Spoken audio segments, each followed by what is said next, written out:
अस्सलाम वालेकुम नाज़रीन, प्रोग्राम सियासत और सच के साथ मैं हूं अरसलान खालिद। आज के प्रोग्राम में मैं चाहूँगा, इस वक्त जो बहुत ज़्यादा बातचीत हो रही है नवाज शरीफ साहब की 21 अक्टूबर की वापसी के हवाले से, कभी उसकी तैयारियों का जिक्र होता है, कभी मुख्तलिफ जमातों की उस पर तनकीद नज़र आती है। उनको ग्रेटर इकबाल पार्क में जलसे की इजाज़त नून लीग को मिल गई है। 21 अक्टूबर को नवाज शरीफ साहब पाकिस्तान लाहौर में लैंड करेंगे, उसके बाद सीधा वो जलसागाह जाएंगे और वहाँ पर एक बड़े जलसे से कहा जा रहा है कि वो खिताब करेंगे। मुख्तलिफ ज़िम्मेदारियाँ सौंप दी गई हैं। इस वक्त मुख्तलिफ जो लीडरशिप है पाकिस्तान मुस्लिम लीग नवाज़ की, सबकी ड्यूटीज़ असाइन है कि उन्होंने लोगों को लेकर आना है। और बयानात इस तरह के आ रहे हैं कि नई एक तारीख़ रकम की जाएगी और एक बयानिया जो बनाने की कोशिश है वो ये कि नवाज शरीफ साहब मुल्क को जो मुश्किलात हैं, एक आम आदमी की मुश्किलात हैं, जो एक आम आदमी परेशान है, उससे निकालेंगे और खुशहाली की तरफ लेकर जाएंगे। गो के नैरेटिव है, एक तमाम तर चीज़ें हैं, पर एक बड़ा सवाल ये कि इस वक्त जब उन्हीं की जमात तकरीबन 1.5 साल के अरसे तक इक़्तिदार में रह कर गई है और उस इक़्तिदार में वो तो दावेदार हैं कि उन्होंने मुल्क को दिवालिया होने से बचाया, और बहुत बुरी सूरत हाल हो सकती थी अगर वो इक़्तिदार ना संभालते। But as a matter of fact जब हम एक आम आदमी की बात करते हैं, एक पब्लिक पल्स को चेक करते हैं, तो हमें बड़ा वाज़ेह तौर पर नज़र आता है कि एक आम आदमी तमाम तर मलबा उन पर डाल रहा है और वो कहता है कि जितनी रिकॉर्ड महंगाई उनके दौर में हुई है वो माजी में कभी नहीं हुई है। और एक आम आदमी की हालत इज़्ज़ार इस वक्त अगर उसकी बात की जाए तो यकीनन कुछ हौसला अफजा नहीं है। ऐसे में नवाज शरीफ साहब का वतन वापस आना, फिर ख़ास तौर पर उनके हवाले से जो इस वक्त कानूनी पहलू हैं, गो कि वो सज़ा याफ्ता हैं, पहले राहदारी ज़मानत लेंगे, उसके बाद आया उन्हें दोबारा जेल जाना पड़ेगा, उन्हें अदालतों से रिलीफ मिलेगा, जो इल्ज़ाम आयद किया जा रहा है कि कोई एक बड़ी डील का नतीजा है नवाज शरीफ साहब की वापसी, क्या वाकई वैसा है, ये तमाम तर चीज़ें होंगी। उसके बाद इलेक्शंस जब फाइनली अनाउंस होंगे तो इलेक्शन कैंपेन में जाना है नवाज शरीफ साहब की जमात ने भी और दीगर जमातों ने भी, और उस वक्त देखना ये है कि आवाम को देने के लिए उनके पास क्या होता है, क्या नारे, क्या वादे, क्या दावे, और किस हद तक आवाम रिस्पॉन्ड करते हैं उनकी इन तमाम तर बातों को, और क्या वो वाकई मोबिलाइज़ कर पाएंगे एक अच्छी इलेक्शन कैंपेन और फिर चौथी मरतबा वज़ीर आज़म बनना, यकीनन वो भी एक कानूनी पहलू है, वो भी होता नज़र आएगा या नहीं। ये तमाम तर चीज़ें हैं जो इस वक्त पाकिस्तान का एक मौजूदा सियासी मंजरनामा हमें बता रहा है। नवाज शरीफ साहब एक तवील अरसे तक मुल्क से बाहर रहकर, एक रियलिटी ज़रूर है कि इस वक्त सबसे रेलेवेंट और एक मौजूद बहस वो है पाकिस्तान पीपल्स पार्टी, जो कि अमली तौर पर यहाँ रही है, उसकी लीडरशिप यहाँ रही है, कुछ इररेलेवेंट सी इस वक्त या साइड लाइन हुई हमें दिखाई देती है ना। उनकी जानिब से ख़ुद कुछ बहुत ज़्यादा एफर्ट की जा रही है, अब ये उनकी प्लानिंग का हिस्सा है। उतनी अपीयरेंसेस हमें उनकी जमात की और लोगों की नज़र नहीं आ रही हैं। इस वक्त सिर्फ़ और सिर्फ बयानात पाकिस्तान मुस्लिम लीग नवाज़ के हैं और एक सियासी जमात बिल्कुल नक्शे से बाहर है और उसका मुस्तकबिल भी यकीनन कोई नहीं जानता, और उसका जो हाल है उसकी एक ही तस्वीर है, वो 9 मई की है, जो हमें बता रही है एक रियासत से टकराव का एक बयानिया।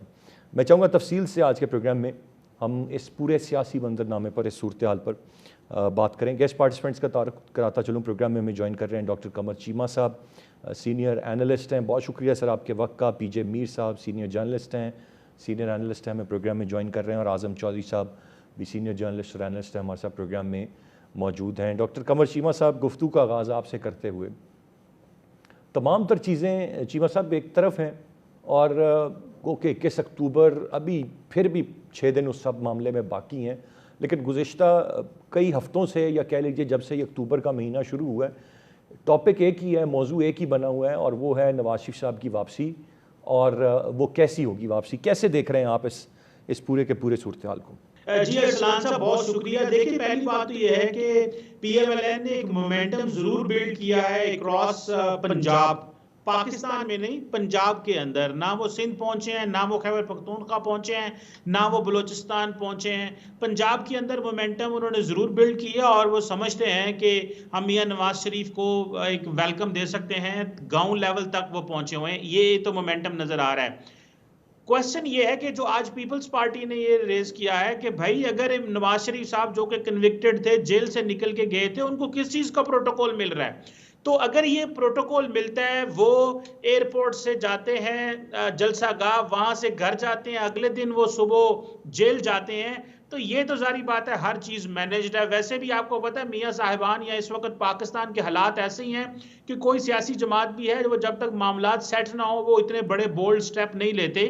सो लगता है उनकी मामलात तो सेट हैं, लेकिन एक बड़ी तादाद में पीएमएलएन के लोग बाहर निकलेंगे। अरसलान साहब, उसकी वजह सुन लें क्या है। जी सर। उसकी वजह यह है कि इस वक्त पीएमएलएन का जो लीडर्स हैं, जो लोकल लीडर्स हैं, उनके पास मैसिव फंड्स हैं, वो अपने खर्चे कर रहे हैं, वो खर्चे चला रहे हैं, सड़कें बनवा रहे हैं, प्रोजेक्ट्स कर रहे हैं। सो लोगों की जो उम्मीद है, उस उम्मीद पे एक हमला किया गया है कि हमला यह है कि कोई और सियासी जमात नहीं, सिर्फ ये सियासी जमात आएगी, क्योंकि अगर ये ऑपोजिशन में बैठ के हुकूमत से बाहर बैठ के फंड्स लगा सकती है, तो जब ये हुकूमत में होंगे तो तब ये क्या करेंगे। सो लोगों की उम्मीद के साथ खेला गया है, और मेरा ख्याल है बहुत हद तक ये तासुर जो है अवाम में चला गया है। लेकिन एक सारी बात है, नजरियाती वोट है जो चेयरमैन तहरीक इंसाफ के साथ है, वो किस हद तक रहेगा वो एक बात की बात है। लेकिन गांव लेवल पे, जिले लेवल पे, तहसील लेवल पे, टाउन लेवल पे पीएमएलएन अपना मैसेज पहुंचाना और अपने डेवलपमेंट प्रोजेक्ट्स के जरिए, किसी हद तक स्टेट मशीनरी के जरिए वो पहुंच गए हैं, और लगता यह है कि वो एक बड़ा टर्नआउट भी निकाल लेंगे। आपको पता है हमारे पंजाब की जो बहुत सारी सियासत है वो धड़ेबंदियों पे बेस करती है, वो अपने छोटे छोटे कामों पे, वो जिसे हम पैटर्न क्लाइंट रिलेशनशिप कहते हैं, उस पर डिपेंड करती है। सो मुझे लगता है कि वो लोग भी निकाल लेंगे। उन्होंने लोगों के काम करने भी शुरू कर दिए हैं, उन्होंने सड़कें नालियां इस केयरटेकर सेटअप में बनवानी शुरू कर दी हैं। सो इट मीन्स उनके लिए चीज़ें बेहतर नजर आ रही हैं। बाकी क्योंकि ये सारा जो जिम्मेदारी है लोगों को लेके आना, ये कैंडिडेट्स की है। मियां साहब 4 साल के बाद आ रहे हैं, लगता तो ये है कि पीएमएलएन जो है वो बड़ा शो करेगी। राइट, यानी कि आपका मानना है कि वो उनकी पेनिट्रेशन है, वो चीज़ें कर रहे हैं और एक टर्न आउट रहेगा। और जिस तरह से आपने फरमाया, मेरे ख्याल से उनका टारगेट भी पंजाब ही है, पंजाब, और उनका वोट बैंक माजी में भी पंजाब तक ही महदूद होके बहुत हद तक रह गया था। अगर ये भी वो कर पाते हैं, मैं समझता हूँ इसको मैं बड़ी अचीवमेंट कहूँगा। मौजूदा हालात कुछ और पता देते हैं, मुश्किल है। पीजे बीर साहब, आपकी क्या राय है, आप कैसे देखते हैं? आप बहुत पुराना जानते हैं नवाज शरीफ साहब को भी, शहबाज शरीफ साहब को भी, इमरान खान साहब। माजी में आपने बहुत सारी चीज़ें देखी और आप उनके आई विटनेस रहे, बल्कि आप एक रोल भी प्ले करते रहे। तब की बात कुछ और थी जब वापस आया जाता था, जिला वतनी, आमरीत, ये तमाम तर चीज़ें। फिर अवाम भी बेताब होते थे जमहूरियत की तरफ जाने के लिए। अब भी क्या कुछ इसी तरह की सूरत हाल है या बिल्कुल मामलात मुख्तलिफ हैं? मुझे पता है कि जब जनरल मुशर्रफ आ रहे थे 3 करोड़ रुपया दिया गया कि उनके इस्तकबाल पे लगाया जाए। वहाँ एक पैसा नहीं लगा, पैसे खा गया एक रिटायर्ड कर्नल, जिसको उन्होंने फिर नौकरी से निकाल दिया। तो ये आपने शादरा के अंदर एक इंसिडेंट देखा, ये क्यों नहीं एक बहुत बड़ा टर्न आउट वहाँ आया।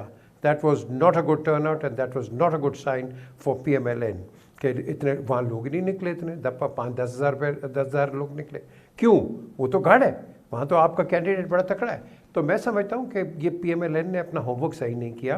अगर आपने उनको इस्तकबाल देना है, आपने ग्रास रूट लेवल पे अपने जो कैंडिडेट्स हैं उनको आपने कहना है कि भाई काम करो, अदरवाइज गेट आउट। और ये जो उम्मीदें लगा के नारे लगा रहे कि हम ये कर देंगे, वो कर देंगे, ये PMLN को नहीं करना चाहिए। देखो, मैं सिंसेरिटी की एक एनालिसिस कर रहा हूँ, क्योंकि जब ये कोई भी आ जाए या इस वक्त आइंस्टाइन आ जाए तो आपकी इकॉनमी ठीक नहीं कर सकता। हाँ, मियाँ साहब अगर 25 से 30 बिलियन डॉलर ले आए, जो कि कहा जा रहा है कि वो ले आएंगे, तो जब वो अगर ले आते हैं तो I think then we have a chance, not for the PMLN but for Pakistan, कि सर्वाइवल का हमारा एक चांस है। तो एक उम्मीद ज़रूर है, मैं भी बिल्कुल उम्मीद करता हूँ कि वो लेके आएंगे। फिर उसके बाद उन्होंने UAE भी जाना है, वहाँ भी देखेंगे क्या होता है। But at the end of the day it is all about finances, कि मियाँ साहब आएंगे। और ये भी कहा जा रहा है, सोर्सेज बिल्कुल कह रही हैं कि भाई वो गारंटर होंगे। अगर वो गारंटर होंगे तो उनके हाथ में आप, वो कहते हैं ना, द स्टिक टू गवर्न, वो भी आप देंगे। ये तो नहीं है कि वो गारंटर बन जाए और आके हुकूमत कोई और करे, ये इस तरह नहीं चलेगा। अगर वो आएंगे फिर वो पूरी अथॉरिटी के साथ आएंगे, और आते हैं तो उनके पास पूरी अथॉरिटी होगी, क्योंकि ये जो 25 से 30 बिलियन डॉलर का कहा जा रहा है वो लेके आ रहे हैं, ये हमारी ICU इस वक्त जो सर्विस्ड इकॉनमी है, इसको वो मैं समझता हूँ कि एक को बहाल कर सकते हैं। बट ये कैसे होगा? आई थिंक PMLN को अब चाहिए कि हम कोशिश करेंगे। द वर्ड शुड बी हम कोशिश करेंगे, आपने हमें सपोर्ट करना है, दैट शुड बी इट। ये नहीं कि ऑल ऑफ अ सडन अब ओवरटर्न कर दें कि जी मियाँ साहब आएंगे। ये मियाँ साहब के ऊपर एक गलत एस्पर्शंस डाला जाएगा और डाला जा रहा है कि ऑल ऑफ अ सडन वो चेंज कर देंगे। देखो ये टाइम लगता है इकॉनमी चेंज करने का, कोई भी है, ये टाइम लगता है। जी, गुफ्तगू सिलसिला जारी है, एक ब्रेक की जाने बढ़ेंगे, ब्रेक से वापस आकर मजीद बात करते हैं। Welcome back. ये मीर साहब, मैं जानना ये चाहूँगा कब तक ये ऐसे ही रहेगा कि हम कभी उम्मीद, ये भी बिल्कुल एक उम्मीद है ना कि मियाँ साहब चीज़ें बदल देंगे। अब पूरा कामिल ईमान हमने इस बात पे अपना बना लिया, मियाँ साहब बदल देंगे। 2018 में हमने बिला वजह अपना पूरा यकीन बना लिया कि पाकिस्तान तहरीक इंसाफ इक़्तिदार में आएगी तो उसके चेयरमैन जो है वो ये कर देंगे, वो कर देंगे, दुनिया में एक हैंडसम लीडर होंगे, मशहूर। हुआ नहीं, गारंटी कोई नहीं है। कब तक ये नहीं हो सकता कि हम जेन्युइनली आवाम को सिलेक्ट करने दें, इलेक्ट करने दें कि कौन इक़्तिदार संभाले। ये कुछ बंद कमरों में ना डिसाइड हो कि किसको आज ये समझा जाए कि ये उम्मीद की किरण है तो इक़्तिदार दे दो, वो उम्मीद की किरण है तो इक़्तिदार दे दो। अदनान देखें, जब ये आए भी थे, आपने जिनको हैंडसम कहा है, ये हैंडफुल हो गए। हैंडसम अपनी जगह पे हैंडफुल हो गए। जब आपको ये शहबाज शरीफ बार बार कह रहा था कभी बैठो मिसाक मैशत करें, जो करें वो करें, आप बैठो ना, क्यों नहीं बैठे आप? आपको पता था कि वर्ल्ड के हालात किस तरह जा रहे हैं। यूक्रेन वहाँ आपके फ्रंट पे आ गया था, वर्ल्ड रिसेशन आपकी तैयार हो गई थी, शॉर्टेज ऑफ गैस आपकी हो गई थी, पेट्रोलियम हो गई थी, आपका मुल्क किस तरह चलता? तो अगर आप इसको फोरसी करते हो तो आप बैठ के एक दूसरे से मुशावरत करते हो। ये शहबाज शरीफ क्या दुश्मन है पाकिस्तान का? क्या इमरान खान दुश्मन है पाकिस्तान का? सब एक है, लेकिन सारों को शौक है कि हम कॉरिडोर्स ऑफ पार में रहे। भाई मिलके भी रह सकते हो, मिलके नहीं रह सके आप। आपने कोलिशन देखी PPP और PMLN की। मैं तो मियाँ साहब के साथ वापस आया था जब वो कोलिशन से बाहर निकले थे, तो मुझे पता है कि क्या क्या बातें हुई हैं। बट द थिंग इज़ कि हमें चाहिए इस वक्त, इस पर्टिकुलर वक्त के ऊपर जहाँ महंगाई का, मैं कहता हूँ महंगाई का भी बड़ा गर्क हो गया, हमें चाहिए एक दूसरे से बैठ के एक ऐसे सिमत संभालें कि ये जो अननेसेसरी क्रिटिसिज्म है इसको बंद करें। हम हर जगह क्रिटिसिज्म पे लगे हुए हैं और आप देखें कि हमारा हाल क्या हो रहा है। तो इस लिहाज से मैं कह रहा हूँ कि अगर वो आ रहे हैं, आते हैं, तो ये अपोजिशन जो कि पहले अलायंस में थी, PDM के अलायंस में पीपल्स पार्टी, अब इनके भी दांत खुलने शुरू हो गए। अब उन्होंने लीगल एक कह दिया, राजा साहब ने, परवेज अशरफ साहब ने भी, बाकियों ने भी, खुर्शीद शाह ने कहा हाँ जी ये तो एक कानूनी रास्ता होगा, ये होगा। So what does that mean? क्या अगर आपने उनको अलाउ किया है तो द कानून सेज कि अरेस्ट हिम ऑन अराइवल, जिस तरह मैं इन दोनों के साथ आया हूँ, लेकिन ये डिपोर्ट हो गए। लेकिन अब what will be the legal stand by, और इसको हम देखेंगे कि क्या होता है। अगर तो फुल अंडरस्टैंडिंग है तो then let's support the establishment and let's support all the parties to take Pakistan forward. Right, we have been supporting, but the question is कि इसका भी सक्सेसफुल कितना होगा मामला। मैं आजम चौधरी साहब की जानिब बढ़ूंगा। चौधरी साहब मुझे बताएं, पंजाब में क्या पल्स फील कर रहे हैं? मीडिया पे ख़बरों में इस वक्त हेडलाइंस, स्टिकर्स तो सारे इसी तरफ हैं, क़यादत चली गई, इस तरह इस्तकबाल होगा, जिम्मेदारियां सौंप दी गई। आवाम कितनी मोबिलाइज और चार्ज आपको नज़र आ रही है पंजाब में? और पंजाब के दिल और गढ़ लाहौर की मैं बात करूं, वहाँ पे कि लोग को बहुत एंक्शसली दे वेटिंग कि वो जी नवाज शरीफ साहब वापस आ रहे हैं, पाकिस्तान के मसले हल हो जाए। बहुत शुक्रिया सर। देखिए पंजाब की तरह तो अपने इंट्रो में बात किया कि इस वक्त लोग इंतहाई परेशान है महंगाई से, और ये जो 16-17 माह हो गए ये PDM गवर्नमेंट, उसके बाद निगरान गवर्नमेंट, वो जो एक उनकी एक चल रहा है तसलसल, वो अभी तक वैसे का वैसा है। महंगाई भी उसी तरह है, लोगों की परेशानियां भी उसी तरह है। तो बात यह है कि अगर मियाँ साहब आते हैं, अभी जब मीर साहब जो बात कर रहे थे वो दुरुस्त है कि मियाँ साहब अगर खाली हाथ आते हैं तो फिर क्या करेंगे? अगर तो मियाँ साहब इंश्योर करते हैं कि वो 25-30 बिलियन डॉलर साथ लेके आएंगे तो शायद मुल्क की इकोनॉमी को थोड़ा सा वो चला पाए और लोगों को रिलीफ दे पाए। लेकिन यहाँ पे एक क्वेश्चन पैदा होता है कि अगर मियाँ साहब खुद 25-30 बिलियन डॉलर वो अरेंज कर सकते हैं, तो जब उनके भाई प्राइम मिनिस्टर थे उस वक्त ये एफर्ट क्यों नहीं की गई क्योंकि उस वक्त हमारी इकोनॉमी को एक बड़ा बुरे तरीके से धचका लगा था, जिसमें शहबाज शरीफ साहब बार बार कहते थे कि हमने मुल्क को दिवालिया होने से बचाया। हालांकि उस दौरान पूरे मुल्क, जो कौम इस मुल्क में रहती है, वो दिवालिया हो गई थी और शहबाज शरीफ साहब यही कह रहे थे कि हमने मुल्क को दिवालिया होने से बचा लिया। लेकिन अब अगर मियाँ साहब पैसे लेके आते हैं और जो कानूनी रुकावटें हैं उनके सामने, उनको जिस तरह अबूर करने की जरूरत है उस तरह अबूर नहीं करते, किसी शॉर्टकट के जरिए मियाँ साहब आ जाते हैं सामने, तो वो भी एक क्वेश्चन मार्क होगा उनके ऊपर, क्योंकि वो एब्सकॉन्डर भी हैं, वो कन्विक्टेड भी हैं। और कानून ये कहता है कि सबसे पहले आके वो सरेंडर करेंगे, उसके बाद अपनी जो कानूनी उनकी लड़ाई है वो लड़ेंगे। अदालत से क्लियर होने के बाद मियाँ साहब अपनी पॉलिटिकल एक्टिविटी शुरू कर पाएंगे। लेकिन हो क्या रहा है, यहाँ पर तैयारियां अरूज पर है। आज लाहौर शहर के अंदर जो मीनार पाकिस्तान पे जलसे की तैयारियां की जा रही हैं, वो अगर आपने देखी हो, उसके अंदर पंजाब गवर्नमेंट के लोग, उसके अंदर पुलिस के लोग, उसके अंदर डिस्ट्रिक्ट मैनेजमेंट के लोग, तमाम लोग मुस्लिम लीग नून के कायदीन के साथ मीनार पाकिस्तान की जलसागाह पर गए। वहां पे कंटेनर लाए गए जिनसे स्टेज बनने हैं, उन्होंने विजिट किया और गवर्नमेंट पूरा उनको फैसिलिटेट कर रही है। जबकि दूसरी जानब बाकी पार्टियों की सूरत हाल अगर हम देखें, और सिर्फ पीटीआई का अगर मैं जिक्र करूं, तो 2 दिन पहले लाहौर प्रेस क्लब के बाहर एक प्रोटेस्ट हुआ फलस्तीन के हक में।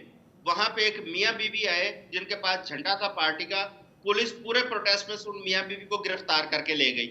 एक तरफ ये रवैया है, और दूसरी तरफ आप मुस्लिम लीग नून के लिए आप देखें जो आसानियां पैदा की जा रही है। इस वक्त लाहौर शहर के अंदर आप लोगों से बातचीत करें तो लोगों के अंदर गुस्सा है।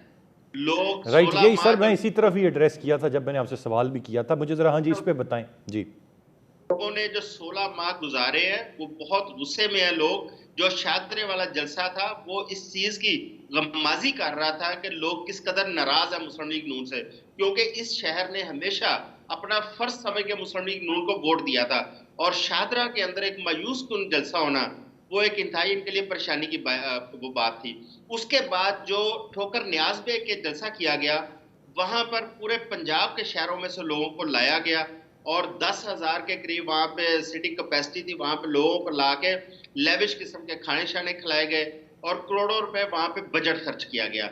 उसके बावजूद जो तवक्कुआत की जा रही थी वो फिर भी पूरी नहीं हो रही थी।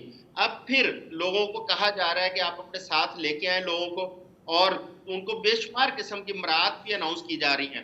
अभी जिस तरह मेरे साथी यहाँ पे जिक्र कर रहे थे, चीमा साहब ने जिक्र किया था, देखें हर जो रुकने कौमी असम्बली था उसको जब असम्बली डिसॉल्व हुई, अपना टेन्योर पूरा किया असम्बली ने, 1-1 अरब रुपया हर रुकने असम्बली को दिया गया था डेवलपमेंट की मद में।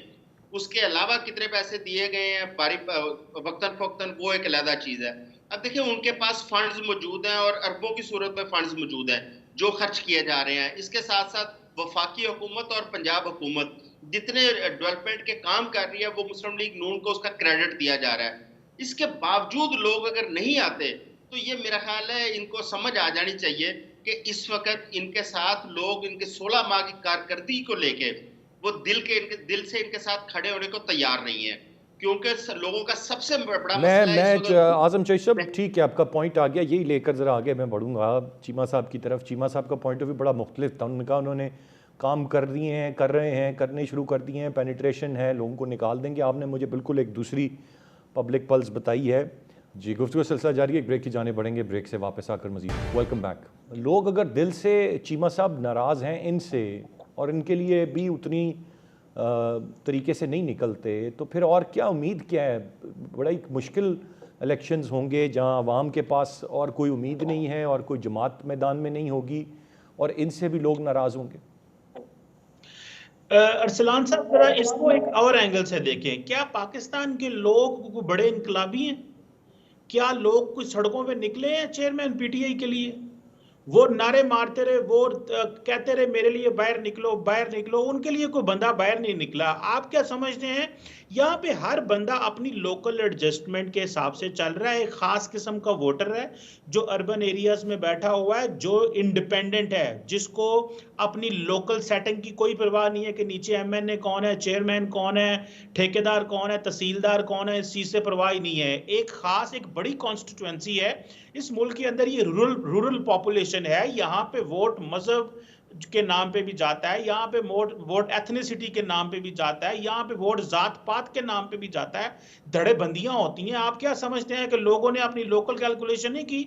जिस बंदे के बारे में हम ये कहते हैं कि बिरयानी की प्लेट पे वोट दे देता है, उसने भी तो अपने हिसाब से कैलकुलेशन किया, जितना उसका वजन होता है वो कहता है जी ठीक है मुन्नू 5,000 रुपए दे दो, नाल बिरयानी दे दो, मैं वोट दे दूंगा।